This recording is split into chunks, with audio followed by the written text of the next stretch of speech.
Rooms in a house. Rooms in a house. Casharkan waxaynu ku baranaynaa qolalka uu leeyahay guriga. Rooms in a house. Living room. Living room waa qolka fadhiga. Sidoo kale waxaa la yidhaahdaa sitting room. The mother and daughter are in the living room. The mother hooyada and the daughter gabadha are in the living room. Waxay ku jiraan qolka fadhiga. The mother hooyada and daughter gabadha are in the living room. Waxay ku jiraan qolka fadhiga. The mother is using a laptop. Hooyadu waxay isticmaalaysaa a laptop computer laptop ah. And her daughter gabadheedana is reading wax ayay aqrinaysaa. Dining room waa qolka lagu cunteeyo. Dining room. This is a dining room. Kani waa qolka cunada. There are flowers on the dining room table. Ubaxyo ayaa saaran miiska lagu cunteeyo. Kitchen waa kushiinka ama jikada madbaqa.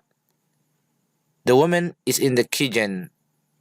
The woman naagta is in the kitchen. Waxay ku jirtaa jikada. She's cooking dinner. Casho ayay karinaysaa.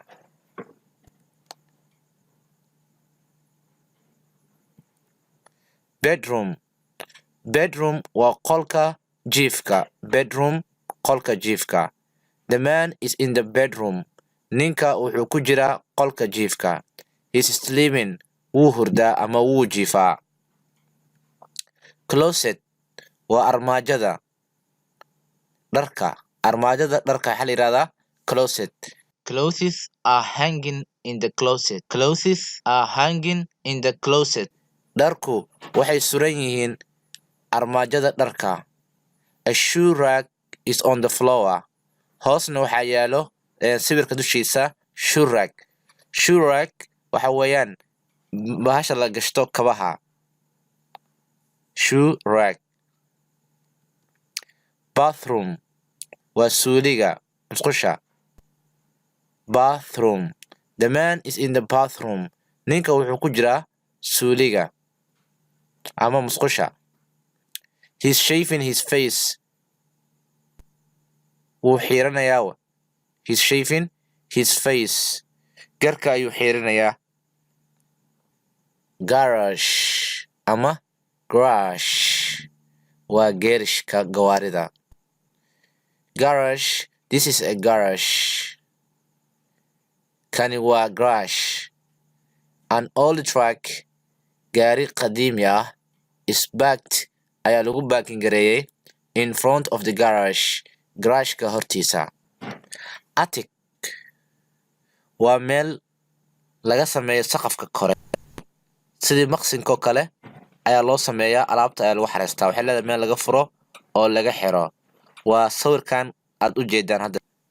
This is an attic. Kani waa attic. Meeshani waa attic. Many things are in the attic. Waxyaabo fara badan ayaa ku jiro attic-ga. Basement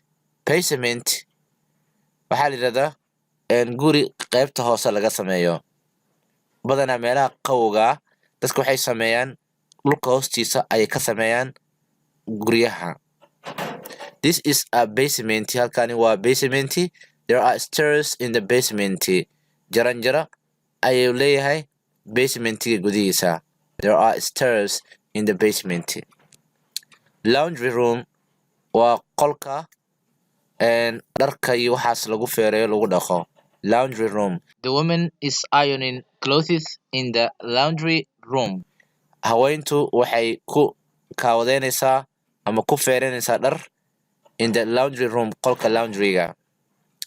Laundry room waa qolka dharka lagu kaawadeeyo lagu feereeyo ama lagu dhaqo lagu mayro. nursery nursery waxaa la yidhahdaa qol loogu talagalay carruurta yaryar sabiga ah. The husband and his wife, ninka iyo xaaskiisa, are in the nursery. Waxay ku jiraan qolka nurseryga. A nursery is a special room for a baby. Nurseryga lagu sheegayo waa qol qaasa loogu talagalay babyga yar sabiga. Family room, qolka qoyska. 3 men are in the family room. 3 nin ayaa ku jirto qolka familyga. They are watching hockey game on TV. Waxay TV ka daawanayaan ciyaarta hockeyga la yiraahdo.